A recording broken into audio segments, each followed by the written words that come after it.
സുഖകരമായ ഉറക്കത്തിന് തൂവൽ സ്പർശമേകുന്ന മാട്രസുകളുമായി ഹാവൻസ് മാട്രസിന്റെ പുതിയ ബ്രാഞ്ച് മേപ്പാടം സെന്ററിൽ പ്രവർത്തനം ആരംഭിച്ചു.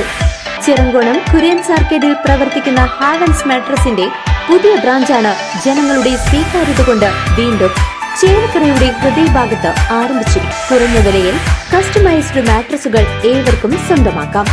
വാണിയംകുളം പഞ്ചായത്ത് വികസന സദസ്സ് കമ്മ്യൂണിറ്റി ഹാളിൽ നടന്നു. സംസ്ഥാന പ്രാദേശിക സർക്കാരുകളുടെ പദ്ധതികൾ വിലയിരുത്തി.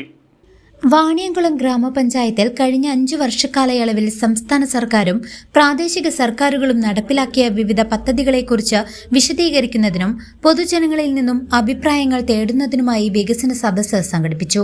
പഞ്ചായത്ത് കമ്മ്യൂണിറ്റി ഹാളിൽ നടന്ന സദസ്സ് തരൂർ നിയോജകമണ്ഡലം MLA PP സുമോദ് ഉദ്ഘാടനം ചെയ്തു.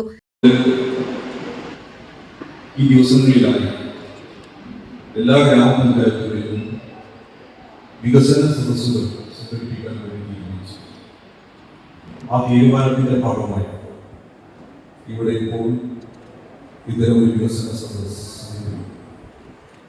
ഇത്തരം വികസന സദസ്സുകളിലൂടെ യഥാർത്ഥത്തിൽ ഗവൺമെന്റ് ഉദ്ദേശിക്കുന്നത് പ്രാദേശിക ഗവൺമെന്റുകൾ എന്ന നിലയിൽ ഓരോ ഗ്രാമപഞ്ചായത്തിലും പ്രാദേശിക വികസനത്തെ സംബന്ധിച്ച് പൊതുവായി നമ്മുടെ ഗ്രാമപഞ്ചായത്തുകളുടെ നിലവിൽ നടത്തിയ പ്രവർത്തനങ്ങൾ ഇനി പൊതുവായി നമുക്ക് മുന്നേറാൻ സാധിക്കേണ്ട വ്യത്യസ്ത മേഖലകളിലേക്ക് നിങ്ങൾ ഓരോരുത്തരുടെയും വിലയേറിയ അഭിപ്രായം സ്വരൂപിച്ചുകൊണ്ട് പൊതുവിൽ നമ്മുടെ ജനാധിപത്യ പ്രക്രിയയുടെ സംവാദങ്ങളെ അഭിപ്രായങ്ങളെ അതിൻ്റെ ഭാഗമായിട്ടുള്ള വികസനത്തിൻ്റെ സാധ്യതകളെ സ്വരൂപിക്കാൻ സാധിക്കുന്നതിനുള്ള ഏറ്റവും സക്രിയമായ ചർച്ചകളും നിർദ്ദേശങ്ങളുമെല്ലാം ഇത്തരം സദസ്സിൻ്റെ ഭാഗമായി ഉയർന്നു വരുന്നുണ്ട്.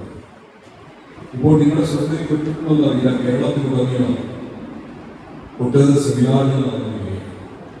2031 എന്ന പ്രധാനപ്പെട്ട വർഷം 2030 പ്രത്യേകത നമ്മുടെ കേരളത്തിന് 75 വയസ്സാകുന്നത് പഞ്ചായത്ത് പ്രസിഡന്റ് കെ ഗംഗാധരൻ അധ്യക്ഷത വഹിച്ച യോഗത്തിൽ ജില്ലാ പഞ്ചായത്ത് അംഗം C Abdul Khader, block panchayat standing committee chairperson NP Komalam, panchayat vice president P Sreelatha, standing committee ചെയർമാൻമാരായ C സൂരജ്, VP സിന്ധു എന്നിവർ സംസാരിച്ചു.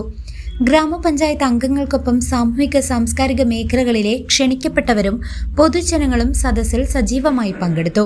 പദ്ധതികളുടെ പുരോഗതി വിലയിരുത്താനും നിർദ്ദേശങ്ങൾ സമർപ്പിക്കാനും ജനങ്ങൾക്ക് അവസരം ലഭിച്ചു. News desk CCV.